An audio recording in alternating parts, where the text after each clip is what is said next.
ఎందుకు నా భార్య ఎప్పుడు నా మీద సరుగుతూ ఉంటుంది? ఎందుకు నా పిల్లలు నా మాట వినరు?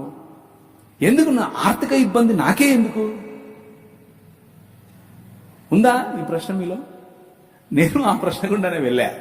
హబక్కూకు గ్రంథంలో హబక్కూకు మఠం వేసుకుని గోపురం ఎక్కుతాడు.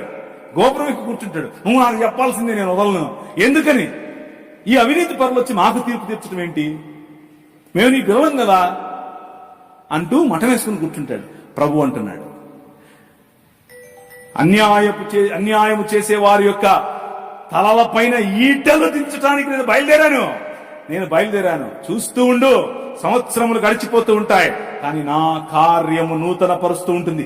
సమస్తాన్ని నూతనం చేయటానికి నీ రాజు బయలుదేరాడు. ఆ మాట మాట్లాడాడు నాతో.